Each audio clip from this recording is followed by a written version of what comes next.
Hello दोस्तों, welcome back. अगर आप हैं बिहार बोर्ड क्लास 11th के स्टूडेंट तो मैं आप सभी के लिए मंथली टेस्ट सितंबर का या अर्धवार्षिक परीक्षा सितंबर का फिजिक्स का पेपर लेकर के आ चुका हूं और यहां पे इसका एग्ज़ाम होने वाला है 25 सितंबर को। तो चलिए हम लोग शुरू कर लेते हैं वीडियो और यहां पे सारा क्वेश्चन आंसर को हम लोग देखना शुरू करते हैं। तो चलिए शुरू करेंगे अब हम लोग इस वीडियो को। यहाँ पे आप लोग को पहला क्वेश्चन दिखाई दे रहा है कि भौतिकी के लिए नोबेल पुरस्कार जीतने वाले एक भारतीय वैज्ञानिक कौन है। तो इसका जो सही आंसर हो जाएगा H.J. शोभा। अगला दूसरा नंबर सवाल हम लोग देखेंगे तो निम्नलिखित में से कौन इकाई प्रणाली नहीं है। तो इसमें इकाई प्रणाली बोल रहा है तो ये हो जाएगा आपका ऑप्शन नंबर डी यानी कि डेसिबल। अगला यहाँ पर है एसआई प्रणाली में मौलिक इकाइयाँ क्या है। तो एसआई प्रणाली की मौलिक इकाइयाँ क्या है तो वो हो जाएगा आपका metre, kilogram, second, ampere, kelvin, mole और कैंडेला, है ना। अगला यहाँ पर है कि एक वाहन आधी दूरी v1 की चाल से और आधी दूरी v2 से तय करती है तो उसकी औसत चाल क्या होगी। तो इसका औसत चाल हो जाएगा आपका 2v1v2 by v1 plus v2। अगला यहाँ पर है कि निम्नलिखित में से किसका उपयोग यह वर्णन करने के लिए किया जा सकता है कि एक निश्चित समय में गति की दिशा के साथ साथ कोई वस्तु कितनी तेज़ी से आगे बढ़ रही है। तो इसका आप लोग का आंसर हो जाएगा ऑप्शन नंबर सी यानी कि औसत वेग।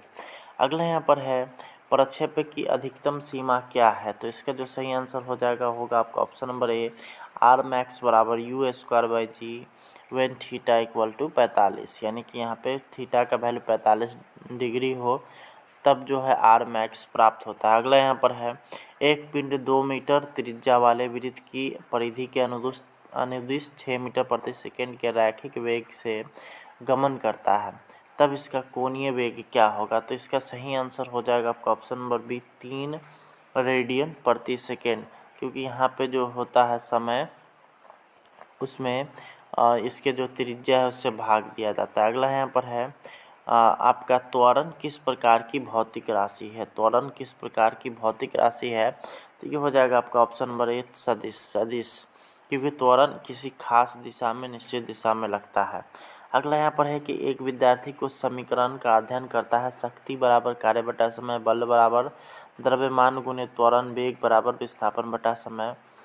समीकरण में कितनी सदिश राशियाँ निहित है। ये जो आपका जो समीकरण दिया गया है सभी समीकरणों में कितनी सदिश राशियाँ समाहित है तो इसका हो जाएगा आपका ऑप्शन नंबर बी यानी कि 2।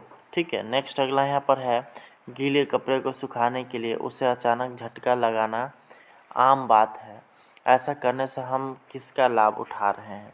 तो इसका सही आंसर हो जाएगा आपका ऑप्शन नंबर ए न्यूटन की गति के पहला नियम का। ठीक है, अगला यहाँ पर है कि गोली चलाने के बाद हम बंदूक के पीछे हटने का अनुभव क्यों करते हैं। तो इसका जो सही आंसर हो जाएगा वो होगा आपका ऑप्शन नंबर बी, क्योंकि गोली के पास अधिक रेखीय संवेग होता है। अगले सवाल की ओर हम लोग चलेंगे तो यहाँ पर है एक पिंड का द्रव्यमान 2 किलोग्राम है, इसका भार क्या होगा। तो जब 2 किलोग्राम है तो ऐसी स्थिति में इसका भार हो जाएगा 19.8, क्योंकि 9.8 गुना 2 और इसको अगर हम लोग गुना कर देंगे तो 19.6 न्यूटन आ जाएगा। अगला यहाँ पर है चलती बस में एक यात्री बस में अचानक रुकने से आगे की ओर गिर जाता है, यह समझा जा सकता है किस नियम के अनुसार। तो ये हो जाएगा आपका न्यूटन के पहले नियम के अनुसार। ठीक है, अगले यहाँ पर है कणों के बीच टकराव में संवेग संरक्षण निम्न में से समझा जा सकता है।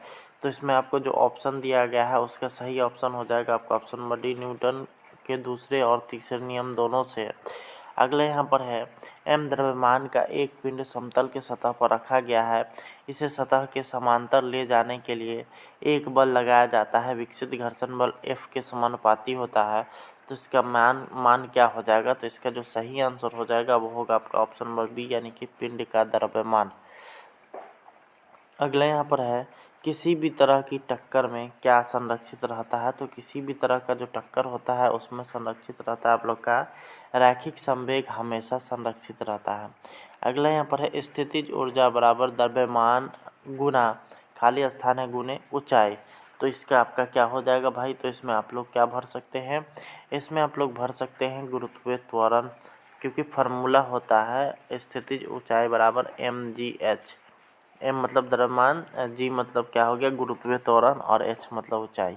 अगले यहाँ पर आता है कि बल विस्थापन ग्राफ के अंतर्गत क्षेत्रफल किसके बराबर होता है। तो इसका सही आंसर हो जाएगा आपका ऑप्शन नंबर सी, यानी कार्य के। अगला यहाँ पर अगला सवाल हम लोग देखेंगे, तो किसी पिंड पर लगने वाला टॉर्क किसका घूर्णी अनुरूप है। तो इसका आपको सही आंसर हो जाएगा आपका ऑप्शन नंबर बी, यानी कि बल का। अगला यहाँ पर है कि जड़त्व और कोणीय त्वरण के गुणनफल द्वारा कौन सी भौतिक राशि प्रदर्शित की जाती है। तो इसका सही आंसर हो जाएगा आपका ऑप्शन नंबर बी, यानी कि टॉर्क।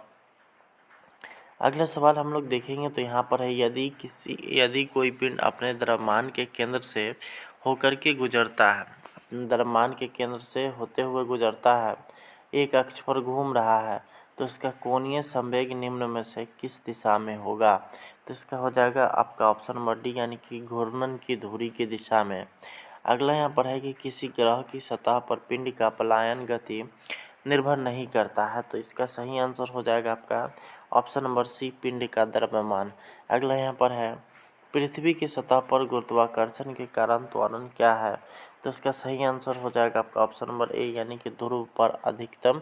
अगला यहाँ पर सवाल है कि किसी पिंड का पलायन वेग द्रव्यमान पर निर्भर किस प्रकार से करता है। तो इसका सही आंसर हो जाएगा आपका ऑप्शन नंबर ए, यानी कि m⁴0। अगले यहाँ पर है हाइड्रोलिक ब्रेक निम्न में किसके आधार पर काम करता है। तो इसका सही आंसर हो जाएगा आपका 25 का ऑप्शन नंबर बी, यानी कि पास्कल के नियम के अनुसार। अगला यहाँ पर 26वां नंबर हम लोग सवाल देखेंगे, तो आप लोग का क्या है कि यहाँ पर है कि कोई पिंड किसी सनायन द्रव्य के स्वतंत्र रूप से गिर रहा है, अंत में यह क्या हो जाएगा। तो यहाँ पे इसका सही आंसर हो जाएगा आपका ऑप्शन नंबर ए, निरंतर वेग के साथ गिरता है। अगला यहाँ पर है श्यान बल निर्भर नहीं करता है। तो इसका आपका 27 का हो जाएगा आपका ऑप्शन नंबर ए, यानी कि वेग पर। अगला यहाँ पर है कि जिस वेग तक किसी द्रव का प्रवाह धारा रेखित रहता है, जिसके ऊपर वह विक्षुब्ध हो जाता है, क्या कहलाता है। तो इसको कहा जाता है आप लोग का ऑप्शन नंबर ए हो जाएगा क्रांतिक वेग। अगला है यहाँ पर एक स्टील की तार पर 2 किलोग्राम भार लादा जाता है, यदि तार की त्रिज्या दोगुनी कर दी जाए तो उसका विस्तार क्या हो जाएगा। तो इसका सही आंसर हो जाएगा आपका ऑप्शन नंबर सी, चौथाई। क्योंकि यहाँ पे जब ये फार्मूला जब लगाइएगा तो उसमें आपका जो यहाँ पे गुना जब होगा तो उसका स्क्वायर होकर के भाग दिलाता है। अगला यहाँ पर है सर्वोत्तम आदर्श कृष्णिका क्या है। तो इसका सही आंसर हो जाएगा 30 का हो जाएगा आपका ऑप्शन नंबर डी, यानी कि खोखले बारे के अंदर का काला हो गया है और छोटा छेद हो गया। अगला यहाँ पर है किसी गैस के 1 मोल की ताप T पर गैस के अणु की स्थानांतरित ऊर्जा क्या होती है। तो इसका सही आंसर हो जाएगा आपका ऑप्शन नंबर ए, 3/2 RT। अगला यहाँ पर है निम्न में से कौन सा पैरामीटर पदार्थ की थर्मोडायनेमिक स्थिति की विशेषता नहीं है। तो इसका सही आंसर क्या हो जाएगा आप लोग का, वो होगा आपका ऑप्शन नंबर ए, यानी कि कार्य। अगला हम लोग देखेंगे, तो अगला सवाल यहाँ पर आता है कि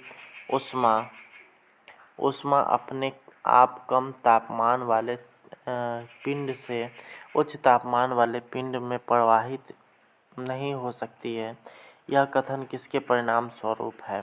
तो इसका सही आंसर हो जाएगा आप लोग का, वो होगा आपका ऑप्शन नंबर डी, ऊष्मा प्रवैगिकी का दूसरा नियम के अनुसार। अगले यहाँ पर हम लोग देखेंगे, आप लोग का है यहाँ पर एक इंजन की क्षमता, एक इंजन की दक्षता 1/6 है। जब सिंक का तापमान 62 डिग्री सेल्सियस से कम कर दिया जाए तो इसकी दक्षता दोगुनी हो जाती है, स्रोत का तापमान क्या होगा। तो इसका हो जाएगा आपका ऑप्शन नंबर डी, यानी कि 99 डिग्री। अगला यहाँ पर है जो कि अंतिम प्रश्न है, गैसों के गतिज सिद्धांत के अनुसार परम शून्य ताप पर क्या होता है। इसका हो जाएगा आपका ऑप्शन नंबर सी, आणविक गति रुक जाती है। तो यहाँ पे आप सभी को मैं एक चीज़ क्लियर कर देना चाह रहा हूँ कि यह जो आप लोगों ने वीडियो देखा है, यह ओरिजिनल पेपर नहीं है, बल्कि एक तरह से प्रैक्टिस सेट है। आप लोग से मिलेंगे नेक्स्ट वीडियो में, तब तक के लिए बहुत बहुत धन्यवाद। Thanks for watching.